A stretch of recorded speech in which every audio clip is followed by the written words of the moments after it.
Hello नमस्कार दोस्तों, एक बार फिर से स्वागत है हमारे इस यूट्यूब चैनल पर आपका। आज हम बात करेंगे हमारे नेक्स्ट जो टॉपिक है, कल का जो हमारा चल रहा था ईएलटी का, उसी का ही नेक्स्ट टॉपिक है। आज बात करेंगे general objective of language teaching के बारे में। दोस्तों, हमने कल स्टेफन क्रिश्चियंस के बारे में पढ़ा था, जिनका जन्म 1941 के अंदर शिकागो के अंदर हुआ था। उन्होंने हमें इनपुट हाइपोथेसिस की जानकारी दी थी और उन्होंने ये बताया था कि सबकॉन्शियस माइंड क्या होता है, अनकॉन्शियस क्या होता है, उस बारे में कि लर्निंग जो करोगे वो अनकॉन्शियस माइंड से होगी। कोई भी चीज़ की लर्निंग हो सकती है। और हमने ये भी पढ़ा कि जो भी हम ऑटोमेटिक कोई भी चीज़ अधिग्रहण करते हैं, यानी सब कॉन्शियस तरीके से करते हैं, वो सारी की सारी चीज़ें हम सबकॉन्शियस माइंड में करते हैं। तो चलिए हम आगे देखते हैं हमारे जनरल ऑब्जेक्टिव क्या है। देखने में ईजी लगते हैं लेकिन इनमें भी बड़े काम की चीजें छुपी हुई हैं। तो चलिए शुरुआत करते हैं दोस्तों। सबसे पहले अगर आप देख रहे होंगे तो हमारे सामने जो आता है, सबसे पहले लर्निंग। पहली बात तो मैं एक सामने आपके सवाल खड़ा करता हूं कि यहां अगर हम पढ़ रहे हैं कि LSRW, मैं ये नहीं कह रहा ये गलत है, ये सही है, बिल्कुल सही तरीके से है। लेकिन अगर आप सबसे पहले लिसनिंग करोगे, आप पढ़ के आए होंगे कहीं पर कि सबसे पहले लिसनिंग होती है, फिर हम स्पीकिंग करते हैं, फिर राइटिंग करते हैं और फिर रीडिंग करते हैं और फिर राइटिंग करते हैं। ये हमारा एक बेसिक पैटर्न चलता है कोई भी चीज़ सीखने के लिए, लैंग्वेज को। लेकिन मुझे ये बताइए, लिसनिंग आप कब करोगे? जब आप पहले कोई बोलेगा तभी तो करोगे ना। स्पीकिंग होगी पहले, और जब कोई चीज़ की स्पीकिंग होगी तब आप क्या करोगे? लिसनिंग करोगे। और कोई चीज़ पहले लिखी जाएगी यानी राइट होगी तभी तो आप उसको पढ़ पाओगे। तो ये गलत कैसे है? पहले ये बताओ, ये क्यों नहीं है? मुझे ये बताइए, क्या ये सवाल नहीं आ सकता पेपर में? यही क्यों आएगा? LSRW क्यों आए? क्या ये नहीं आएगा? SLWR नहीं हो सकता क्या? स्पीकिंग कौन करेगा? आपका टीचर स्पीकिंग करेगा तभी तो आप लिसन करोगे। आपका टीचर बोर्ड पर लिखेगा कुछ तभी तो आप रीड करोगे पीछे पीछे। तो ये गलत कैसे है? अब आपके दिमाग में ऐसा सवाल घूम रहे होंगे अजीब तरीके से, अरे हाँ ये तो सोचा ही नहीं था। तो बिल्कुल ये भी सही है अपने आप में, लेकिन प्रश्न कैसे पूछा जाएगा पेपर में आप पर वो डिपेंड करता है। देखो आरपीएससी जैसे लेवल है हमारे लिए, वो इस तरह के प्रश्न डाल सकती हैं। क्यों? क्योंकि देखो ये टीचिंग करेगा तब टीचर के लिए है। ये किसके लिए है दोस्तों? ये टीचर हेतु है। और ये किसके लिए है? ये एक सीखने वाले, यानी जो अनकॉन्शियस माइंड से काम करेगा, लर्निंग करेगा। ठीक है ना दोस्तों? क्या करेगा? लर्निंग करेगा, लर्नर के लिए। तो ये फर्क है इन दोनों में। अब आइए इसके ऊपर, लिसनिंग। अब लिसनिंग और हियर में क्या फर्क है? लिसन और हियर में क्या फर्क है दोस्तों? मुझे ये बताओ, लिसन में और हियर में क्या फर्क है? तो लिसन और हियर में फर्क ये है दोस्तों, कोई चीज आप लिसन तभी मानी जाएगी। वो लिसनिंग नाम क्यों दिया, हियर क्यों नहीं दिया, ये बता रहा हूं मैं आपको कि लिसनिंग तभी मानी जाएगी जब आपको कोई चीज समझ में आएगी, वरना वो लिसनिंग नहीं है। जैसे कि आप कई बार क्या है, कुछ चीजें क्लास में बैठे हैं, टीचर बोल रहा है, आपको कुछ समझ ही नहीं, आप किसी बच्चे के साथ बातें करें, वो आपके कानों में तो आवाज पहुंच रही है ना, उनकी आवाज तो कानों में तो आ रही है, लेकिन आपके ऊपर से जा रही है क्योंकि आप बातें लगे हुए हैं किसी के साथ ऐसे ही। और आपको पता है कि टीचर ने कुछ पढ़ाया तो है, लेकिन क्या पढ़ाया है मुझे नहीं समझ में आया, तो वो हियर है।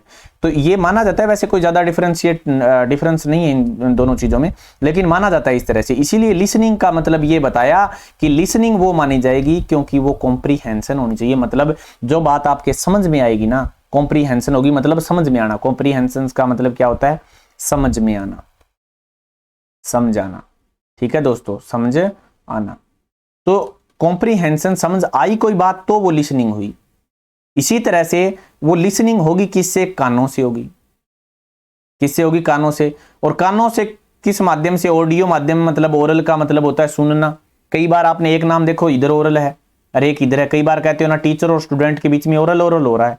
अब आपको यह समझ में आना चाहिए कि जो बोल रहा है, लिसन कर रहा है, वो सुनना होता है ओरल, और इसका मतलब होता है स्पीकिंग, यानी सुनाना। सुनना और सुनाना में फर्क है।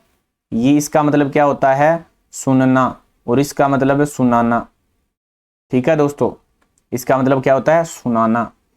तो अब आपने ठीक है सुन ली, कोई चीज सुनी है तो उसको रिसीव तो की है ना, आपने प्राप्त की है कोई चीज को, तो रिसीव कर लो, चाहे उसको पैसिव मान लो। और उस समय आपकी दिमाग की बत्ती ऑन होनी चाहिए, एक्टिविटी होनी चाहिए उसके अंदर। देखो रिसेप्टिव और पैसिव तो एक ही चीज है, दोनों का एक ही अर्थ है, कोई चीज प्राप्त करना। एक्टिविटी होगी आपकी। क्यों? क्योंकि दिमाग की बत्ती गुल होगी तो फिर वो समझ में ही नहीं आएगा, फिर वो ना तो लिसनिंग रहेगी, ना वो फिर ओरल होगा, कुछ भी नहीं होगा। तो ये चीज इसके अंदर आती है। दूसरी आती है स्पीकिंग। दूसरी क्या आती है दोस्तों? स्पीकिंग आती है हमारी। ये एक बार रफ कर देते हैं, थोड़ा साफ होगा, आपको अच्छा लगेगा। दूसरी आप ध्यान देखिए, स्पीकिंग। स्पीकिंग जब आप करोगे, पहले आप लिसन करोगे तो फिर आप क्या करोगे? बोलना शुरू करोगे दोस्तों। पहले क्या करोगे? लिसन, फिर क्या करोगे? बोलोगे। अगर बोलोगे तो आपकी बोली के अंदर पहली बात तो है समझ आना चाहिए, फ्लुएंसी होनी चाहिए अच्छी सी। ठीक ठाक बोलो, ऐसे नहीं है राम ने रावण को मारा, ऐसे नहीं बोलना। फ्लुएंसी के साथ एक्यूरेसी भी होनी चाहिए। राम की जगह लक्ष्मण बोल रहे हो, लक्ष्मण की जगह सीता बोल रहे हो, तो फिर एक्यूरेसी नहीं होगी और नाम ही गलत पढ़ोगे। चकोस्लोवाकिया, जैसे कि कुछ लोगों को नया आए बोलना, तो फिर वो समझ में नहीं आएगा, तो फिर सामने वाले को भी कुछ समझ में नहीं आएगा, लिसनिंग करने वालों को। तो स्पीकिंग में क्या होनी चाहिए? फ्लुएंसी, और साथ साथ एक्यूरेसी भी होनी चाहिए दोस्तों, तभी लैंग्वेज क्या है? स्पीकिंग काम करेगी। और वो किससे होगी? माउथ से होगी, ये पता ही है, लेकिन ओरल नाम दिया जाएगा। ओरल ओरल हो रहा है। ओरल मतलब अब ये ओ वाला क्या हुआ? यहां पर आप बोल रहे हो, यानी सुना रहे हो कोई चीज, और सुना रहे हो तो इसका मतलब आप एक्सप्रेस कर रहे हो, और एक्सप्रेस कर रहे हो तो इसी का ही एक पर्यायवाची हो गया कि वो किसी चीज का उत्पादन कर रहे हो ना, एक प्रोडक्ट बना रहे हो ना उसका। ऐसे मान लो प्रोडक्ट कोई तैयार करते हैं हम, तो तैयार करते हैं ना कोई चीज को, प्रोडक्टिव कह दिया इसको। एक्टिव एक्टिविटी, बिल्कुल, ये तो एक्टिविटी सीधी थी, क्योंकि आराम से बैठ के सुनना है किसी चीज को। हाँ, सिर्फ फोकस करना है। लेकिन यहां तो देखो, यहां आपको बहुत, जैसे आप बच्चों को पढ़ा रहे हो तो दोनों बातें हैं ना, आपको बड़ा ध्यान से पढ़ाना होता है। एक्टिविटी तो चल ही रही है आपकी, लेकिन कैसे चल रही है? बड़े एक्टिव होके पढ़ा रहे हो आप, क्योंकि आपको पता है आपने गलती कर दी, फिर वो गुंजाइश नहीं है, मजाक बनने के पात्र आप हो जाएंगे, इसलिए आप बड़े एक्टिव होके पढ़ाते हो। तो ऐसा जो काम आप खुद करते हो एक्टिव एक्टिविटी में चली जाएगी। ठीक है दोस्तों। तीसरा आता है आर पर। आर मतलब रीडिंग। पहले आपने लिसन किया, फिर आपने बोल दिया। अब मान लो कोई चीज आपके बारे में आपको खुद ही करनी है, कोई रीडिंग करो चाहे राइटिंग करो। रीडिंग करो, तो रीडिंग जब आप करोगे उसके बाद पहले आप क्या करोगे? किसी भाषा को सुनोगे, फिर उसी भाषा को आप बोलोगे। बोलने के बाद आपको करना है रीड, और फिर करना है राइट। तो रीडिंग करोगे, रीडिंग में भी तभी होगी ना जब आपको कोई समझ में आएगा। अब आप उर्दू की किताब लेके आ जाओ और आपको आए नहीं एक अक्षर भी, समझ में आया? जैसे कि हमें फ्रेंच की किताब पकड़ा दी जाए तो क्या पढ़ सकेंगे? पहली बात तो पढ़ ही नहीं सकेंगे। और मान लो कोई ऐसा भाई साहब हो गया जिसको अंग्रेजी किताब दे दी, उसको ये तो पता ये वाज है, उसको ये पता है ये गो है, लेकिन उसको यही नहीं पता इस गो का मतलब क्या होता है, तो वो कॉम्प्रीहेंशन नहीं होगा। मतलब है कोई काम करो समझ में आना चाहिए, तभी वो रीडिंग होगी और तभी वो लिसनिंग होगी। ना तो रीडिंग है और ना ही लिसनिंग। अगर आप सोचते हो मैं तो अंग्रेजी बोल सकता हूं, तो बोलने से क्या फायदा हुआ भाई, तेरे को समझ में नहीं आता तो। ठीक है दोस्तों। दूसरी चीज आगे देखिए, अगर आप रीडिंग करोगे तो ये स्वाभाविक सी बात है, आप आंखों से करोगे जिसे आप दृश्य दिखाई दे देंगे, और ये रीडिंग करोगे तब भी आपके दिमाग में कुछ घुसेगा ना, तो वो क्या होगा? आप प्राप्त करोगे। जैसे कि आप अभी आपने सुन के भी आपके कानों में कोई चीज आई, कानों में आई, इसी तरह से आप पढ़ोगे तो आपके दिमाग में जाएगी कुछ चीजें, यहीं जा रही है ना, तो रिसीव कर रहे हो ना आप, रिसीव कर रहे हो तो पैसिव हो गई, और पैसिव हो गया तो एक्टिविटी भी होगी। तो ये तो उम्मीद है आपको समझ में आ गया। इसी तरह से राइटिंग में आ जाओ। राइटिंग आप करोगे तो सुंदर सुंदर लिखना पड़ेगा ना। यूपीएससी हो चाहे आरपीएससी हो, कोई हो, बड़े बड़े जो भी हैं आप एग्जाम देते हो, तो वहां क्या मैटर करता है? वहां एक्यूरेसी भी मैटर होती है। समझ में आया? फ्लुएंसी भी, आप किस स्पीड से लिख रहे हो। अगर आप लिख ही नहीं पाओगे तो फिर फायदा क्या होगा?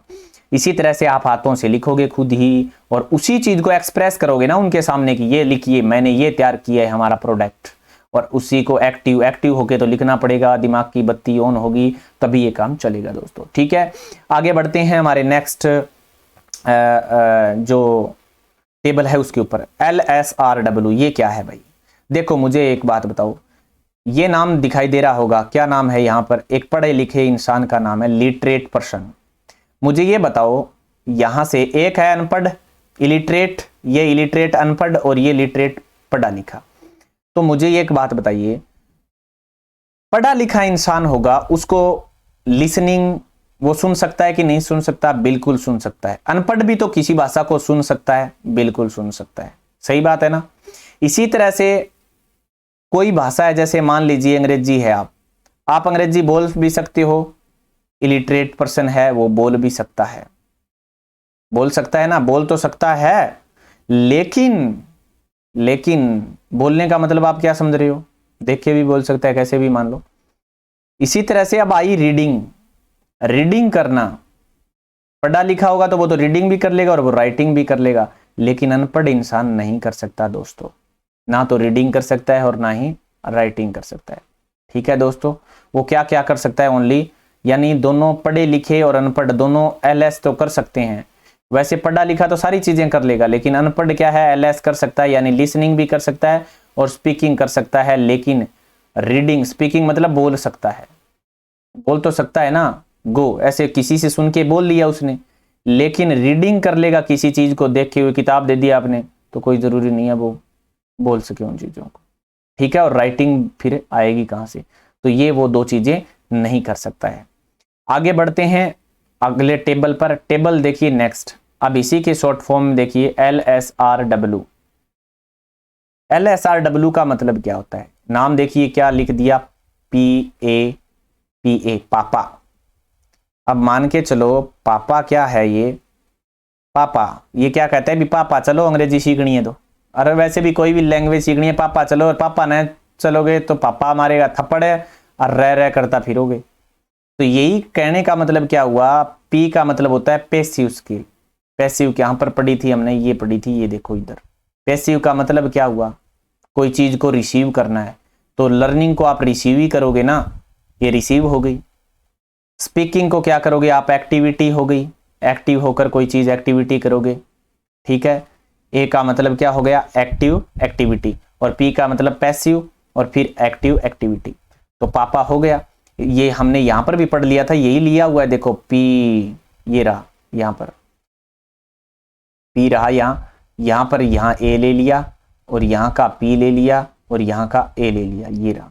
अब चाहे आप ऐसे ले लो, ये आर ले लो, ये ई ले लो और ये आर ले लो, अरे ये ई ले लो, तो ये दोनों ही हैं। इसी तरह से ये पी ले लो, चाहे ये ऐसे ले लो, तो ये बनाने के लिए है दोस्तों, ये इस तरह से मैंने बनाया। आर का मतलब क्या होगा, कोई चीज रिसीव करोगे, एल से रिसीव ही होती है, यहां से आप एक्सप्रेस करोगे, यहां से आप फिर रिसीव करोगे और यहां से लिख के आप दूसरों के सामने एक्सप्रेस करोगे या प्रोडक्टिव बनाओगे उसको। तो यही हमारी जो general objective of language teaching के होते हैं हमारे सामने रखे गए। आगे फिर एक नई वीडियो के साथ हाजिर होंगे, तब तक के लिए धन्यवाद। उम्मीद है आपको अच्छी लगी है तो जो हमारा चैनल है उसको सब्सक्राइब जरूर करें। धन्यवाद।